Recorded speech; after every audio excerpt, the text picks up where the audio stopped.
Selamat datang di pembelajaran daring Bahasa Indonesia kelas 8 hari Kamis 24 September 2020. Nah, ini dia ketiga guru kesayangan kita. Yuk kita mulai. Hari ini kita bahas bab 3 bagian 1 teks eksposisi. Nah, hari ini kita bahas pengertian ciri-ciri, unsur, dan simpulan teks eksposisi. Yuk kita mulai. Pengertian teks eksposisi adalah teks atau bacaan yang menyajikan tulisan melalui pendapat dan fakta yang disertai dengan alasan-alasan logis. Logis artinya bersifat masuk akal, bisa diterima secara benar adanya. Nah, sudah paham ya apa sih itu pengertian dari teks eksposisi? Sekarang kita lihat tujuan teks eksposisi adalah untuk memaparkan atau menjelaskan sesuatu agar pengetahuan pembaca bertambah. Nah, ciri-ciri teks eksposisi ada 6. Pertama, memuat fakta dan pendapat. Kedua, bersifat informatif. Ketiga, memuat informasi pengetahuan. 4, netral dan objektif. Netral itu berarti tidak memihak pada siapapun ya, baik pembaca maupun narasumber. Objektif itu sesuai benar apa adanya. Kelima, terdapat penilaian dan ada upaya membujuk. Terakhir, 6, disampaikan dalam bentuk baku. Unsur-unsur teks eksposisi adalah: pertama, berusaha menjelaskan tentang sesuatu. Kedua, gayanya bersifat inovatif. 3, fakta dipakai sebagai alat kontribusi. Kontribusi adalah pendukung ya. Keempat, fakta juga dipakai sebagai alat konkretasi. Konkretasi itu sesuai dengan kenyataan.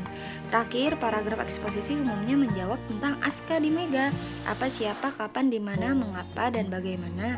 Yang dimaksud pokok laporan yang merupakan jawaban dari rumus 5W1H. Nah, sekarang kita lihat pola pengembangan teks eksposisi ada apa aja? Ada 4. Yang pertama, pola umum khusus. Ide pokok bagian teksnya ditempatkan pada awal paragraf, yang kemudian diikuti oleh ide-ide penjelas. Pola demikian dikenal sebagai paragraf deduktif.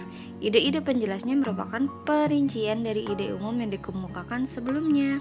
Nah, yang kedua ada pola khusus umum, yaitu hal-hal yang bersifat khusus diikuti oleh uraian yang bersifat umum. Bagian terakhir dalam bagian teks ini berfungsi sebagai simpulan atau rangkuman dari pendapat-pendapat yang dikemukakan sebelumnya. Yang ketiga ada pola ilustrasi. Sebuah gagasan yang terlalu umum memerlukan ilustrasi-ilustrasi konkret atau nyata. Ilustrasi-ilustrasi tersebut berfungsi untuk membuktikan suatu pendapat.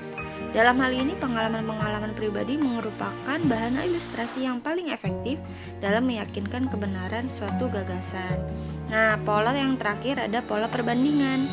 Untuk meyakinkan suatu pendapat, kamu dapat melakukan suatu perbandingan. Benda-benda, keadaan, atau yang lain ditentukan perbedaan ataupun kesamaannya berdasarkan aspek tertentu.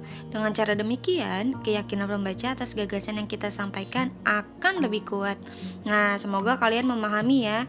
Inilah pola-pola pengembangan teks eksposisi. Sekarang kita bahas menyimpulkan isi teks eksposisi. Nah, sudah mempelajari materi ini, diharapkan kamu mampu menyimpulkan isi teks eksposisi berupa artikel ilmiah populer dari surat kabar, yaitu koran ya biasanya, dan majalah, berdasarkan gagasan-gagasan yang didengar maupun yang dibaca. Kamu tentu telah mengetahui bahwa teks eksposisi memiliki bagian yang disebut rangkaian gagasan. Pada umumnya, bagian tersebut berada di antara tesis dan penegasan ulang atau di antara struktur kedua hingga ke struktur terakhir. Rangkaian gagasan dalam teks eksposisi ada yang berupa gagasan umum dan gagasan khusus. Gagasan umum, gagasan utama, atau ide pokok merupakan gagasan yang menjadi dasar pengembangan suatu paragraf. Keberadaan gagasan umum suatu teks atau paragraf dapat diketahui setelah membaca teks itu secara keseluruhan. Nah, jangan malas baca ya. Namun demikian, tidak sedikit pula paragraf menempatkan gagasan umumnya itu pada kalimat pertamanya. Teks seperti itu akan lebih cepat dan lebih mudah bagi pembaca untuk memahami paragraf tersebut. Gagasan umum akan disertai gagasan-gagasan khusus atau dapat pula disebut gagasan pendukung atau gagasan penjelas. Gagasan-gagasan pendukung dikembangkan berdasarkan gagasan umum.